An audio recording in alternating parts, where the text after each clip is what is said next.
હાય, શક્તિ એકેડેમીના digital platform પર આપ સર્વ વિદ્યાર્થી મિત્રોનું સ્વાગત છે.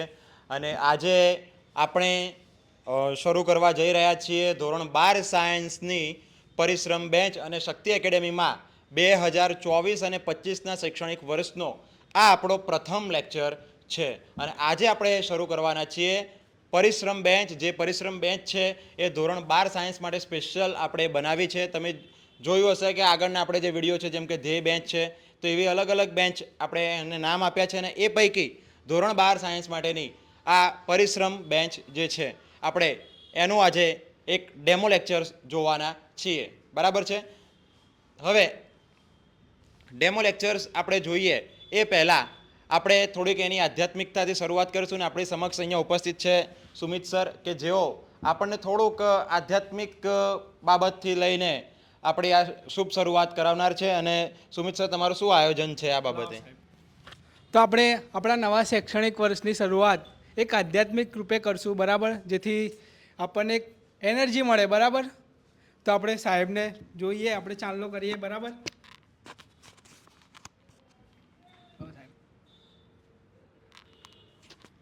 મારે બે મોં શબ્દ પણ મીઠું કહેવા હતા. કરાવશું. 2 મિનિટ સાહેબ, મોં પણ મીઠું કરાવવાનું છે તમારું.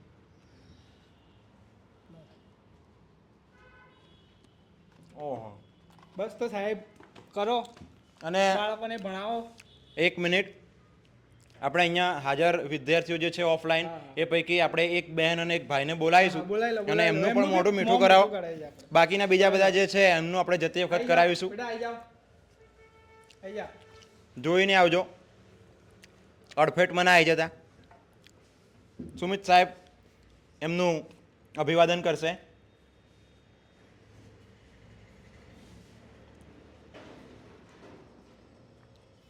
અહીંયા મને એવું લાગે છે કે જાણે કે બોર્ડની પરીક્ષા મારે આપવાની હોય એ પ્રમાણેનું મારું અહીંયા મતલબ મને મોટિવેશન આપવામાં આવી રહ્યું છે કે હું સારું ભણાવી શકું.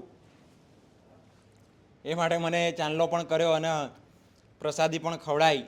ચલો તો સાહેબ, નવા શૈક્ષણિક વર્ષની એક મજબૂત શરૂઆત કરો તમે. બરાબર, થેન્ક યુ સો મચ મળીએ પછી. ચલો, આવા ભણાવો. આધ્યાત્મિક મોટિવેશન માટે. થેન્ક યુ, આભાર, થેન્ક યુ. આભાર. હવે વિદ્યાર્થીઓ, આપણે બેન્ચનું જે નામ આપ્યું છે એનું નામ છે પરિશ્રમ બેન્ચ. તો આ બાબતે જ્યારે હું ભણતો હતો ત્યારે ગુજરાતીમાં એક પંક્તિ હતી કે સિદ્ધિ જય વરે તેને જે પરસેવે નહાય. બરાબર છે.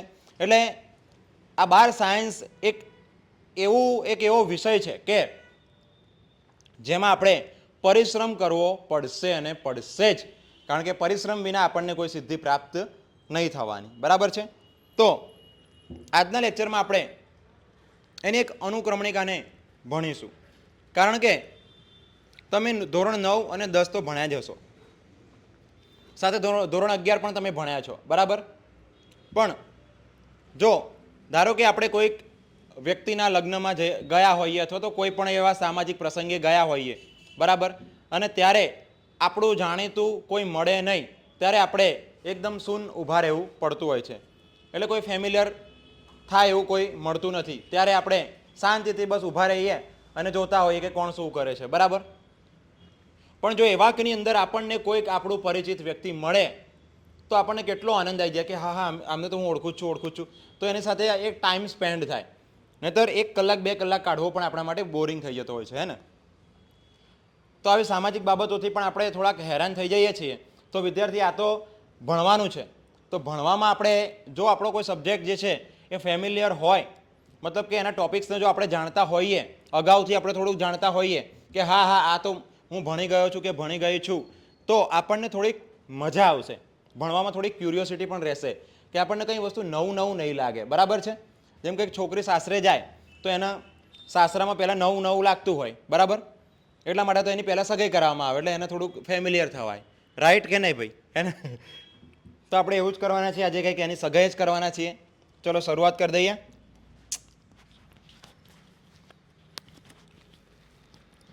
અને આપણે અહીંયા ભરાઈ દઈશું પહેલાં તો જે ચેપ્ટર 1 છે એનું નામ છે વિદ્યુત ભારો અને ક્ષેત્રો. વિદ્યુત ભારો અને ક્ષેત્રો. હવે એની અંદર તમે જોઈ શકો છો કે 15 જેટલા એના ટોપિક્સ આપ્યા છે. પ્રસ્તાવના, વિદ્યુતભાર, વાહકો અને અવાહકો, પ્રેરણ દ્વારા વિદ્યુતભારિત કરવું, વિદ્યુતભારના મૂળભૂત ગુણધર્મો, કુલમનો નિયમ, ઘણા વિદ્યુતભારો વચ્ચે બળો, વિદ્યુત ક્ષેત્ર રેખાઓ, વિદ્યુત ફ્લક્સ, વિદ્યુત ડાયપોલ વગેરે વગેરે એની અંદર આપેલું છે. હવે આ આકૃતિઓ છે. તમે ધોરણ 10 ની અંદર વિદ્યુત નામનું ચેપ્ટર ભણ્યા હશો અને એ ચેપ્ટર જો તમે ખરેખર ડીપલી ભણ્યા છો અને બહુ ખરેખર શાંતિથી અને શાંત દિમાગથી અને બહુ સમજી વિચારીને જો ભણ્યા હશો તો મને નથી લાગતું કે ધોરણ 12 સાયન્સના વિભાગ એ મતલબ પાર્ટ એ એમાં આવેલા જે ઇલેક્ટ્રોનિક્સના જેટલા પણ ચેપ્ટર છે એમાં તમને કંઈ તકલીફ પડે.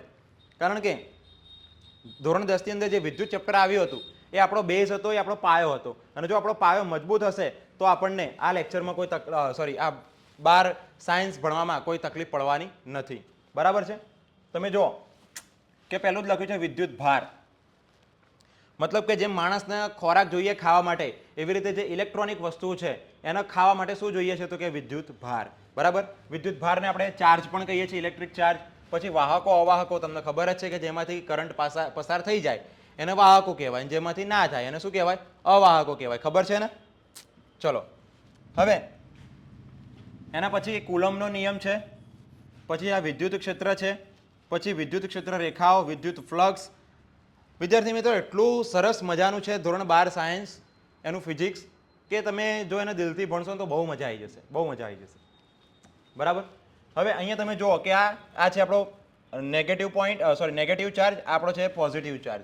આ બંને ચાર્જ છે અને બંને વચ્ચે એટ્રેક્શન થઈ રહ્યું છે અને આ રેખાઓ જે તમે જોઈ રહ્યા છો અહીંયા, બરાબર, આ જે રેખાઓ છે એ રેખાઓ છે એ વિદ્યુત ક્ષેત્ર રેખાઓ છે. આ કઈ રેખાઓ છે? વિદ્યુત ક્ષેત્ર રેખાઓ.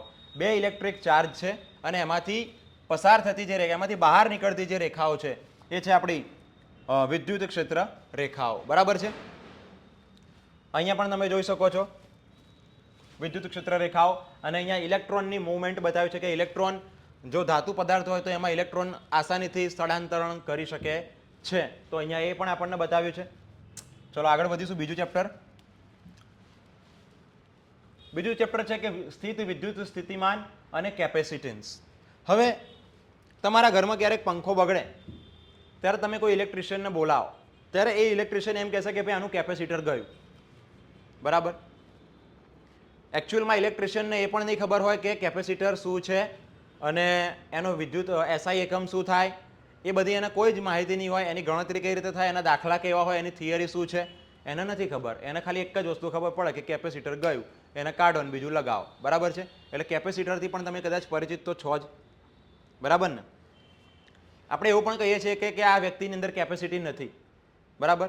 આ વસ્તુની અંદર કંઈ કેપેસિટી નથી. કેપેસિટી મતલબ કે એની કાર્યક્ષમતા. તો હવે તમને ખબર પડી જાય કે કોઈ પણ સર્કિટ હોય, વિદ્યુત સર્કિટ હોય તો એની કાર્યક્ષમતાની વાત થઈ રહી છે. કેપેસિટરો આવા હોય, તમે જોઈ લો, આવા કેપેસિટર્સ હોય, તમે જોયા હશે. એવી કોઈ તમારે માની લો કે તમારા ઘરે કોઈ ડીવીડી હોય કે પછી કોઈ પણ ઇલેક્ટ્રોનિક ડિવાઇસ હોય કે જે તૂટી જાય અને ઉપરનું પડ નીકળી જાય એટલે એની અંદર એક પાતળી પ્લેટ હશે ગ્રીન કલરની અને એના પર આવું નાની વસ્તુ બધી મૂકી હશે. આપણે એને ઝૂમ કરીને જોઈએ તો આપણને એવું લાગે કે આ તો કોઈ ઇમારત છે, બિલ્ડિંગ છે, કોઈક મોટું શહેર વસાયું હોય ને એવું લાગશે. બરાબર? તો આવા કેપેસિટરો ઘણા લગાડેલા હશે સર્કિટમાં, હે ને?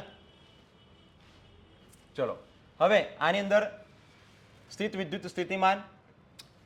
વિદ્યુત સ્થિતિમાન છે તો તમે પરિચિત છો કે નહીં ભાઈ? વિદ્યુત સ્થિતિમાન એટલે વી બરાબર વોલ્ટ. એકમ વિદ્યુત ભારોને લઈ જવા માટે કરવું પડતું કાર્ય એટલે એને શું કહેવાય? વિદ્યુત સ્થિતિમાન. એકમ વિદ્યુત ભાર હોય એટલે કે ક્યુ, એને લઈ જવા માટે કરવું પડતું કાર્ય એટલે એને શું કહીશું આપણે?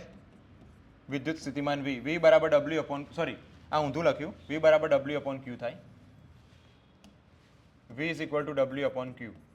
એકમ વિદ્યુતભાર કીધા એટલે એ નીચે આવે એટલે એકમ વિદ્યુતભારને લઈ જવા માટે કરવું પડતું કાર્ય W એટલે શું કહેવાય? આને કહેવાય વિદ્યુત સ્થિતિમાન V. ખબર પડી ગઈ?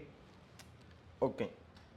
હવે એમાં જો મજાનું કોઈ પોઈન્ટ આવશે તો એમાં એ આવશે કે જ્યારે આપણે કેપેસિટરને જો શ્રેણીમાં જોડીએ તો શું થાય અને કેપેસિટરને જો સમાંતરમાં જોડીએ તો શું થાય. બરાબર છે?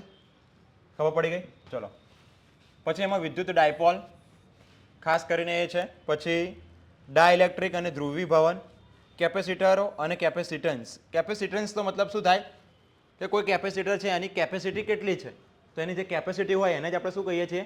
કેપેસિટન્સ. રાઈટ? ઓકે.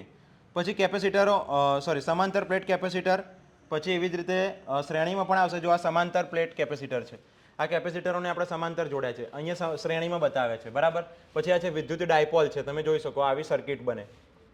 જ્યારે તમે પ્રેક્ટિકલ કરશો તમારી સ્કૂલની અંદર ત્યારે તમને બતાવશે કે આવી આ વિદ્યુત ડાયપોલ કહેવાય આને, બરાબર. તો આ રીતનું છે આપણું બીજું ચેપ્ટર. હવે તમારે જો ટોપિક્સના બધા નામ જોઈતા હોય તો તમે આ વિડીયોને પોઝ કરીને તમે ખાલી એકવાર વાંચી જજો એટલે તમને ખ્યાલ આવી જાય, બરાબર. ચલો ચેપ્ટર નંબર 3 પ્રવાહ વિદ્યુત. ભાઈ આપણે વિદ્યુત પ્રવાહથી પરિચિત નથી શું? ધોરણ 10 ની અંદર વિદ્યુત પ્રવાહ આવતો તો કે નહીં? V બરાબર IR સૂત્ર યાદ કરો, ઓમનો નિયમ, ઓમ ભૂર ભૂર્વસ્વ ઓમનો નિયમ, હે ને. તો V બરાબર IR, તો જેમાં I શું બતાવે ભાઈ? કરંટ. I શું બતાવે છે? કરંટ. કરંટ મતલબ કે વિદ્યુત પ્રવાહ, બરાબર. ચલો તો અહીંયા પહેલા તો એની પ્રસ્તાવના, પછી વિદ્યુત પ્રવાહ કોને કહેવાય એ, પછી સુવાહકોમાં વિદ્યુત પ્રવાહો, ઓમનો નિયમ જો આવ્યો કે નહીં એનું એ જ બેઠું રિપીટ થાય છે કે નહીં થતું? આવ્યું ફેમિલિયર? ઓકે. ઇલેક્ટ્રોનની ડિફ્ટ ગતિ અને અવરોધકતાનું ઉદ્ગમ, ઓમના નિયમની મર્યાદાઓ, ઓમના નિયમની મર્યાદાઓ, અહીંયા મર્યાદાઓ પણ છે. તમને ખબર છે કે ઓમના નિયમની અંદર તમે આવો કોઈ ગ્રાફ હતો કે V વર્સિસ I, જો I વધે તો V વધે, બરાબર. મતલબ કે જો I વધે V વધે તો ગ્રાફ આમ જતો હતો. પણ અહીંયા તો મર્યાદા બતાવી છે કે એક ટાઈમ એવો પણ આવશે કે ગ્રાફ આમ નહીં જાય પણ ગ્રાફ અહીંથી આમ જતો રહેશે. પછી તમે વિદ્યુત પ્રવાહ ગમે એટલો વધારો, એનો કોઈ મિનિંગ થશે, સોરી વોલ્ટેજ ગમે તેટલો વધારો પણ વિદ્યુત પ્રવાહ વધશે નહીં, બરાબર. તો આ એની મર્યાદા પણ છે. તો આવું બધું આપણે શીખવાનું છે એની અંદર. જો જુદા જુદા દ્રવ્યો માટે અવરોધકતા. શું અવરોધકતાથી તમે પરિચિત નથી? અવરોધકતા એટલે કે રો બરાબર RA અપોન L,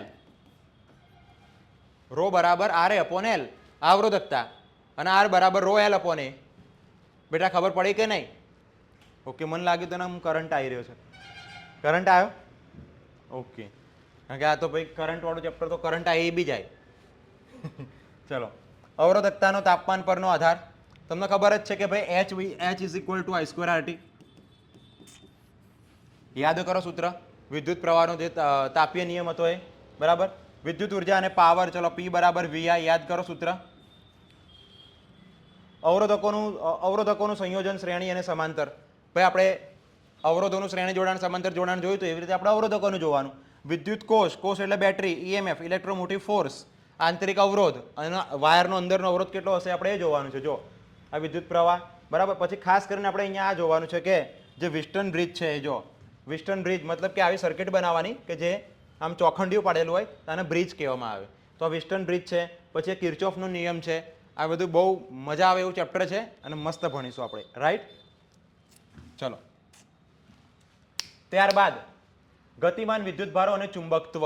ગતિમાન વિદ્યુતભારો, વિદ્યુતભાર હશે પણ કેવા હશે? ગતિમાન, આમ તેમ દોડતા હશે, નાના છોકરાની જેમ, બરાબર. એવા ગતિમાન વિદ્યુતભારો અને એનું ચુંબકત્વ આપણે જોવાનું છે, બરાબર. પ્રસ્તાવના, ચુંબકીય બળ, ચુંબકીય ક્ષેત્રમાં ગતિ, સંયુક્ત એવા વિદ્યુત અને ચુંબકીય ક્ષેત્રોમાં ગતિ, વિદ્યુત પ્રવાહ, ખંડના કારણે મળતું ચુંબકીય ક્ષેત્ર, બાયો સાવરનો નિયમ, આ ખાસ મોસ્ટ IMP છે, બરાબર. વિદ્યુત પ્રવાહ ધારિત વર્તુળાકાર પ્રવાહ ગાળાની અક્ષ પર ચુંબકીય ક્ષેત્ર, એમ્પિયરનો સર્કિટલ નિયમ, સોલેનોઇડ અને ટોરોઇડ. ભાઈ સોલેનોઇડ આપણને ખબર નથી, આવું ગૂંચડું આવતું હતું, યાદ કરો, હે ને.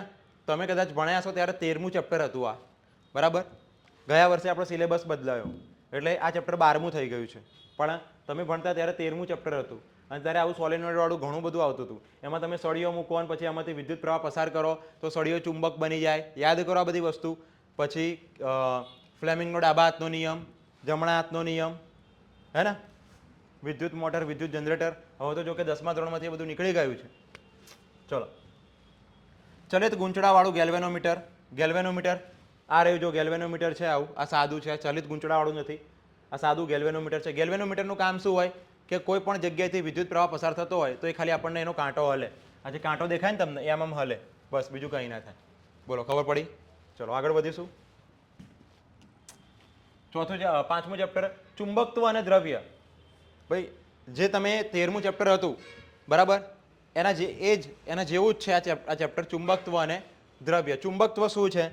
મેગ્નેટિક ફિલ્ડ શું છે? મેગ્નેટિક ફિલ્ડ મતલબ કે ચુંબકીય ક્ષેત્ર. જો ગજ્ય ચુંબક છે એના વિશે ભણવાનું. ચુંબકત્વ અને ગૌસનો નિયમ. પૃથ્વીનું ચુંબકત્વ, આ રહી પૃથ્વી, બરાબર. મેગ્નેટાઇઝેશન અને મેગ્નેટિક તીવ્રતા. દ્રવ્યોના ચુંબકીય ગુણધર્મો, કાયમી ચુંબકો અને વિદ્યુત ચુંબકો. એવા ચુંબકો હોય ને કે જે કાયમ માટે ચુંબક થઈ ગયા હોય, અને એવા બીજા અહીંયા આગળ કેવા ચુંબક કીધા? વિદ્યુત ચુંબકો. મતલબ કે જેને વીજળી આપવાથી, જેને કરંટ આપવાથી એને એ મેગ્નેટ બને તો એને કહેવાય વિદ્યુત ચુંબક. બરાબર છે? ચલો આગળ વધીશું હવે. છઠ્ઠું ચેપ્ટર, વિદ્યુત ચુંબકીય પ્રેરણ. પ્રેરણનો મતલબ શું થાય ભાઈ? પ્રેરણ મતલબ કે કોઈના કાર્ય કરવા માટે પ્રેરિત કરવું. બરાબર ને? જેમ કે હું તમને એમ કહું કે જા જલ્દી દોડ, જલ્દી દોડ, જલ્દી દોડ, અને તું દોડે તો એ પ્રેરણ આપ્યું કહેવાય. બરાબર ને? ચલો, તો એવી જ રીતે આની અંદર પણ છે કે વિદ્યુત ચુંબકીય પ્રેરણ, તો કે ફેરાડે અને હેનરીના પ્રયોગ, આ બંને જણાએ પ્રયોગ કર્યા હતા એના માટે. પછી ચુંબકીય ફ્લક્સ, આ બહુ મહત્વનું છે. લેન્ઝનો નિયમ, બરાબર. પછી ઉર્જા વિચારણા, એક માત્રાત્મક અભ્યાસ, આ ઘુમરી પ્રવાહો, આ ખાસ છે. પછી એસી જનરેટર, જો આવ્યું કે નહીં? જનરેટર, ઓલ્ટરનેટર અને ડાયનેમો. એટલે મતલબ કે જનરેટર અને પેલું શું કહેવાય, મોટર, બંને આવતું હતું ને, બસ એના જેવું જ છે. બરાબર? ખબર પડી ગઈ? તો આ પણ પરિચિત જ ચેપ્ટર છે આપણા માટે. ખાલી અહીંયા થશે શું કે થોડું ઘણું ડીપમાં આવશે, બસ, બીજું કંઈ નહીં. થોડું ઘણું ડીપમાં આવશે. બરાબર? પણ બેઝિકને આપણે પાવરફુલ રાખીશું તો આપણને આ ઇઝીલી સમજાઈ જશે. બરાબર? ચલો આગળ વધીશું. પ્રત્યાવર્તી પ્રવાહ, આપણા ઘરમાં જે પ્રવાહ આવે છે, જે કરંટ આવે છે, હે ને, તો એ કરંટ કેવો છે? એસી કરંટ કહીએ આપણે એને. શું કહીએ છીએ? એસી. અને જેમ કે મોબાઈલ છે, અને મોબાઈલમાં જો તમે આ જે આપણી પાસે છે મોબાઈલ, બરાબર, અને મોબાઈલની જે બેટરી છે તમે અહીંયા એક વખત ચાર્જ કરો એટલે 100% થઈ જાય. 100% થઈ જાય એના પછી તમે એને યુઝ કરો તો યુઝ કરતી વખતે તમારી બેટરી ઉતરે. તો આને જે કરંટ મળે છે એ કેવો કરંટ છે? ડીસી. એટલે ડાયરેક્ટ કરંટ કહેવાય એને. શું કહેવાય? ડાયરેક્ટ. મતલબ કે એક વખત આને ચાર્જ કરો અને પછી એને યુઝ કરો, પછી વગર કરંટે, વગર પેલા એના શું કહેવાય, પ્લગ લગાડ્યા સિવાય તમે એને યુઝ કરો છો ને પછી એમને જ, તો આને કેવો કરંટ કહેવાય? આને કેવો કરંટ મળે છે? DC current, direct current. જ્યારે આપણે પ્લગમાં રાખીને, જેમ કે આપણો અહીંયા બોર્ડ ચાલુ છે, તો આ કેવું છે ભાઈ? પ્લગમાં રાખીને, આની કોઈ બેટરી નથી, બરાબર, પ્લગમાં રાખીને આપણે એને ચાલુ કરીએ છીએ, તો આને કેવો કરંટ મળે છે? તો કે એસી કરંટ, એટલે કે ઓલ્ટરનેટિવ કરંટ મળે છે. ખબર પડી ગઈ? ચલો પછી અવરોધકોને લાગુ પડેલા એસી વોલ્ટેજ, એસી પ્રવાહ અને વોલ્ટેજ, બરાબર. કોઈ ઇન્ડક્ટર હોય એટલે કે કોઈ ગૂંચળું હોય એને લાગુ પડેલ એસી વોલ્ટેજ. પછી કોઈ કેપેસિટર છે, જો કેપેસિટર આગળ આવી ગયું, ગૂંચળું આગળ આવી ગયું. પછી એલસીઆર શ્રેણી પરિપથને લાગુ પડેલ, આ મોસ્ટ આઈએમપી છે, બરાબર, કે એની અંદર ઇન્ડક્ટર, કેપેસિટર અને રેઝિસ્ટન્સ, ત્રણ વસ્તુ આવી જાય. એલસીઆર એટલે કે ઇન્ડક્ટર, એલનો મતલબ થાય ઇન્ડક્ટર, સીનો મતલબ થાય કેપેસિટર, અને આરનો મતલબ થાય અવરોધ. આ ત્રણેય વસ્તુને એક શ્રેણીમાં જોડાણ કરવામાં આવે. જો અવરોધ, આ ઇન્ડક્ટર અને આ કેપેસિટર. ઇન્ડક્ટર મતલબ કે ગૂંચળું છે, બરાબર, અને એનું શું સમીકરણ મળશે, બરાબર, આપણે એ શોધવાનું છે, રાઈટ. પછી ટ્રાન્સફોર્મર્સ, જો ટ્રાન્સફોર્મર્સ તમે જોઈ શકો છો કે આવું ટ્રાન્સફોર્મર્સ હોય, આવું તમે જોયું હશે ક્યાંક ને ક્યાંક, હે ને, આને ટ્રાન્સફોર્મર કહેવાય, બરાબર. જ્યારે હું તમારો કન્ટેન્ટ બનાવતો હતો ત્યારે ટ્રાન્સફોર્મર મેં સર્ચ માર્યું ને તો પેલું કંઈક ટ્રાન્સફોર્મર વાળું પેલું કંઈ એવેન્જર્સ ને એ બધું ખુલી ગયું, બરાબર. એટલે એ પણ ટ્રાન્સફોર્મર કહેવાય, પણ એના અત્યારે આપણે બાજુ મૂકો, આપણું તો આ ટ્રાન્સફોર્મર. ખબર પડી ગઈ? ચલો આગળ વધીશું હવે. છેલ્લું ચેપ્ટર છે આપણું આ વિદ્યુત ચુંબકીય તરંગો.